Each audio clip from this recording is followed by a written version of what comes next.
Okay, I'm today going to, excuse me, show how you can scale a car in Blender. At least how I do it. There's probably 1,001 ways, but this is how I do it. Now for my subject matter here, and this is a file I downloaded that someone mentioned they were having some problems with, so I went ahead and downloaded off of Sketchpad or Sketchfab, whatever they call that. 1955 Lancia D50 race car. Looks pretty decent, and the problem was that there are no overall length measurements of the car. I looked high and low. All I saw was the wheelbase. So in this instance, we're going to measure what it should be wheelbase wise. And let's just pick out a number. I don't want to take up too much time because I'm kind of limited on the new software I have here, how much time I have to record this video. But say the wheelbase was around 100 inches or 100 millimeters, for example. Okay. Now, first, I'm going to see if I can line this up because whoever designed this does not have it on the 0 point the way it should be. I don't like when they're skewed like that. So what we're going to do, we're going to hit our tab key. We're going to put this in the edit mode, and we are going to rotate this. Let me hit the A key to rotate it. Hit the R key, and as much as possible, try to get that center point on our y-axis. As much as possible, as close as possible. Most files should come in that way. You're going to have to spend some time once you do that to line it up. It should be lined up already, but for some reason this one wasn't. I don't know why, but there we go. And so that I can line this up a little better, let's shift to our wireframe mode. And let's see, are we pretty much on the green line? So I'm going to scoot it over just a little bit more. Hit our A key, hit the G key, hit our right arrow key, and let's just move that over just a little bit so that this, let's turn this, just go back here. This center spine of the car, the vertices, is on our green y-axis line. Okay, now let's go back to daylight here. Go back to object mode. So what I do is, since our cursor and our origin is at 0 point, I consider anytime you have your intersecting lines here, that's a 0 point, and that's how your files should show up when you download them. But in this case, this one wasn't. We had to do it manually. What I'll do is I'll left click to bring our cursor up here, go up here to object mode, set origin to 3D cursor, and let's get that. That's what I want to do overall length.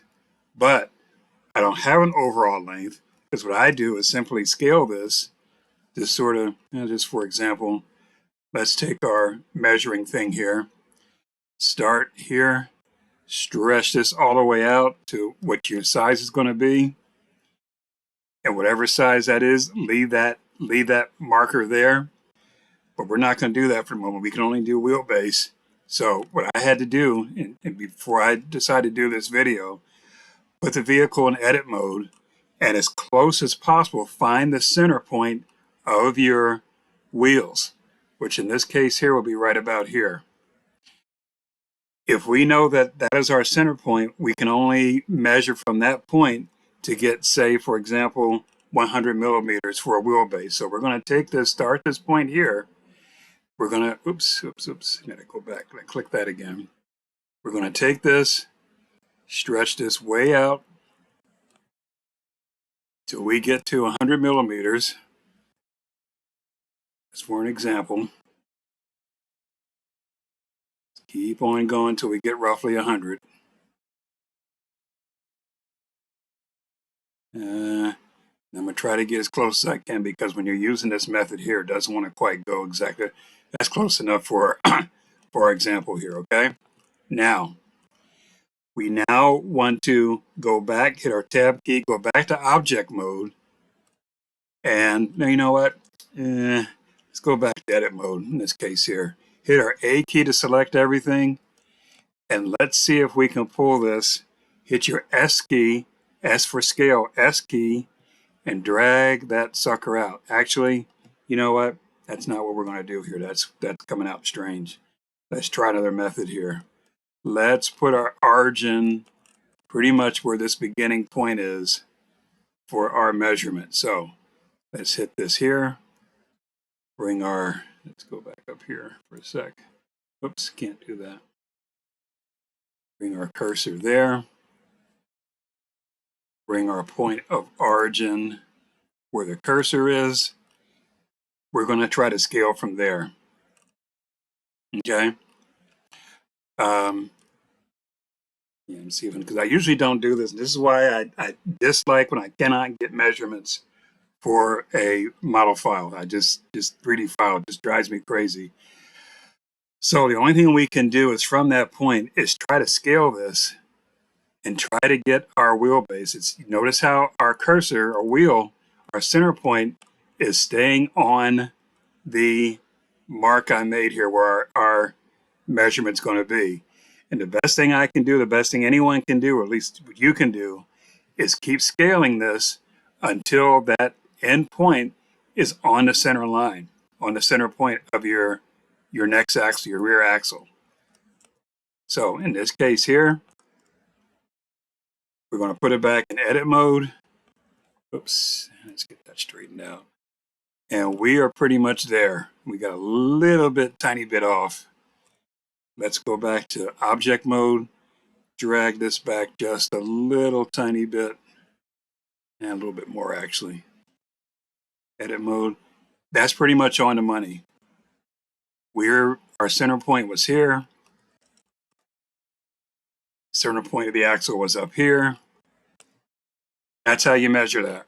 Now, caution, you are going to be at the mercy of the designer and how far this extends out and that extends out. That's why I stress move heaven and earth to find out exactly how long this vehicle is to be from nose to tail.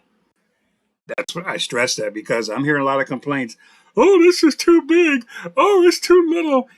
Did you scale it out, and or was the model properly scaled out before you bought the file? That's the $1 million question. A lot of times they are not. I got files right now that when I put them in this program, they're literally jumping out of the screen. They're so big, yet they're supposed to be 1/25th scale. Really? I got one that said it was 1/25th scale, but when I measured it in the slicer, it was actually more like 1/12th, and that was really literally making the build plate in the slicer look like a postage stamp. So yeah, that's you got to take the time and learn to do this, because that'll save you a lot of grief. I've heard just so many stories about something being out of scale, and most of the time because it's not properly scaled in the program from the get-go. So that's pretty much it. That's pretty much how you scale a model. Got to find where your endpoints are, use your scaling tool here, stretch it out, take your model and scale it accordingly, whatever size that is, and you got it. Okay, hope that helps, and thanks for tuning in.